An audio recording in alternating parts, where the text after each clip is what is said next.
Hi guys, Darth Deuces here with another action figure review. Today taking a look at the Mezco 112 Collective Blade figure. This is the most recent Mezco figure I picked up. If you don't know already, I love this line. I only own 5 other figures, but Mezco has quickly become one of my favorite lines to collect. They are 1/12 scale figures that use full or pretty close to full cloth materials for their costumes, which is really cool because it makes them feel like half-size sideshows or Hot Toys. Not quite as good as Hot Toys, I suppose, but they're still really nice quality. The not Mezcos aren't for everyone, of course, but I really love the line. And I got Blade because he's a really good price right now on Amazon, at least on Amazon Canada. He is just a little bit less than $70 Canadian, which is really awesome for a Mezco figure. So anyways, let's get right into it. I just want to talk about this because I'd say he's definitely probably one of my favorite Mezco figures that I own, which isn't saying a whole lot, I guess, because I only have 5 others, but I have some good ones, which include Deathstroke, which is my favorite, and I'd say this one is my second favorite out of all of them. He is really good. And I have him stripped pretty much of all his accessories. There was actually an exclusive version of this figure release where he's wearing a bit more of a modern costume with a more like rubbery sort of suit with red trimming. That one doesn't actually come with a trench coat, so I actually prefer the standard release because I really love this trench coat. Underneath the trench coat, he just has this shirt with the red stitching, and it's just a short sleeve that just shows his bare arms. I'm not going to take it off. There's really not much to show, but the shirt fits on him really nicely. All the soft goods on this figure work really well. The coat itself, though, is really awesome because aside from, I don't know if this is real leather or just a pseudo fake leather, but it's made of really nice material. We'll see how it holds up over the time. I like the look of it with the large collar and all that. I really like the red fabric on the inside. That looks really cool. Has an actual working zipper, which is also really nice.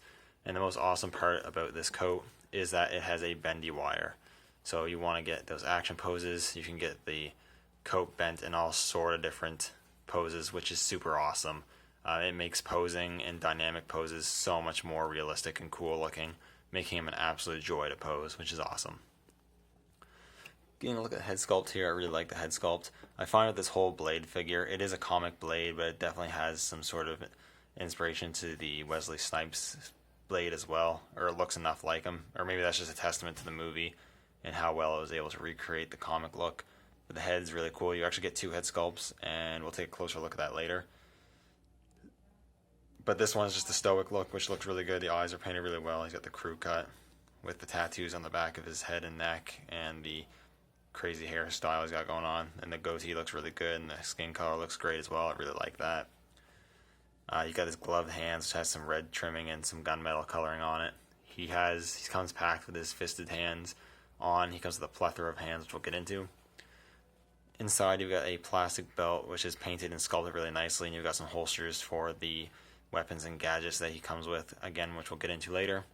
The pants are this leather material pants, which are made really nicely. They fit the figure really well. They don't look baggy or weird, and they don't hinder any articulation really, so that is awesome. The boot belt is just free moving, so it'll just move out of the way for you. On the side here, you have some holsters for his stakes. Again, we'll get into that soon. They just sit on the thigh there, and the boots, which are looking pretty good. Peg holes at the bottom of the feet. And as you can see, just from moving the figure, I've got the wire going. As you can see, that looks awesome. You can get some awesome poses out of this guy. It's not even funny how cool and fun this figure is to pose. Articulation-wise, we got the double ball joint head, so he looks up a decent amount, looks down a lot. Pivot's really good, and rotation. Ball hinges at the shoulders, which move actually quite well, and you've got a slight butterfly. The jack is going to hinder a bit of movement because of how big and a little stiff it is in the arms, but it's not too bad. You get a pretty good bend. It's larger than 9 degrees, is pretty good. And you've got that Mezco style joint in the wrist, which allows up and down rotation, and you can also swivel it so it goes in and out if you so desire. You got a joint in the waist, which arches back pretty good, arches forward decently, and pivots and rotates, which is pretty good. Leg articulation, pretty decent. Kick out, rotation, double hinge knee, which moves really well. The pants don't hinder it at all, which is great. You get a boot cut, and you get not much up, which is a bit unfortunate, but you do get some down, and you get some pivot as well. Nothing super crazy, but you can make it work pretty well for you. Now, in terms of accessories, one of the great things about Blade is he comes with a lot of accessories. I guess first of all, if you get the staple with your Mezco, you do get the accessory baggie, which I do really like that these come with that. They're really useful. You get your manipulator arm for dynamic posing, which I like using with this figure. You also get the display base, was really cool. It has the little Blade logo there. But what's really cool is I think on all the other bases I have, the logos are just printed on it, but in this one it's actually raised in relief to the, it's actually molded onto the base, which is really cool. In terms of the hands Blade comes with, of course you do have the bald fisted hands that he's packed in with. You get a pair of sword / stake holding hands. You get one right full trigger finger hand. You also get two, I guess, semi trigger finger hands. They're kind of pointing, but they can also be used as trigger finger hands as well. So they're kind of just other trigger finger hands, if I'm going to be honest with you. You get one left hand that can be used for gripping, but it's also kind of in like a thumbs up sort of pose, which is pretty cool. So you can use it for either or. You get one right hand with the two fingers sort of extended in a relaxed pose, which is kind of cool. And you get a right hand in sort of like a martial arts sort of open pose, I suppose.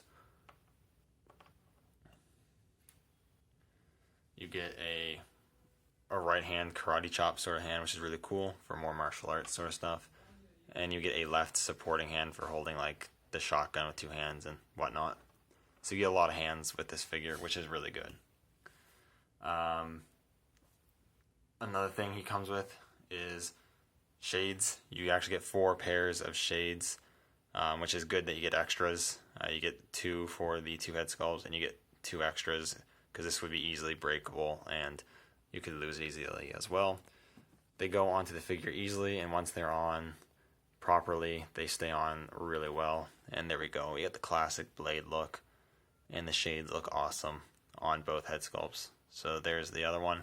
Speaking of other head sculpts, let's actually show that. That was the Stoic one. And then you get the really cool sort of yelling action pose head, showing off his fangs, looking angry and ready to fight.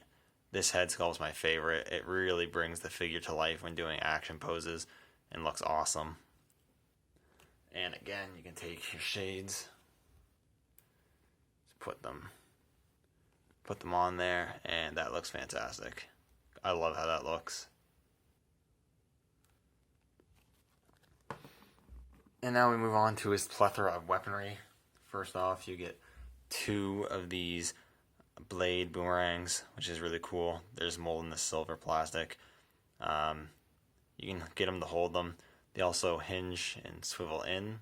They're also really sharp, so be careful of that. They swivel in, and then on the belt here, you can actually holster these onto the belt, which is really cool. So you can put one on this side, and you can take the other one, fold it in. Just try not to stab myself, because they, like I said, I'm not even kidding when I'm saying they're sharp. They're actually sharp. And sheathe the other one in. There you go. You're storing those on each side, which is awesome. Always like me some weapon storage. And speaking of weapon storage, there's even more. You actually get 6 of these silver stakes, which is trademark vampire hunting weaponry. Again, just molding that silver paint or plastic, but looks really good. You get 6 of these. You can store 3 of them on his thigh, like so. They just slide right in and look really cool. So you can arm them right up. And then the other 3 don't really have anywhere to go. They're more or less just for extra, I would say. So you can do what you want with them. But those look really good on his thigh there. Looks awesome. Of course, this wouldn't be Blade without a blade. So you get 3, I guess, pieces to that. You get the clip to go on the back. It uses a magnet and can use the magnet with the coat on, which is awesome. You get the sheath, which is black with some nice silver paint. And to get that to work, it's easy. You just get the clips on really easily.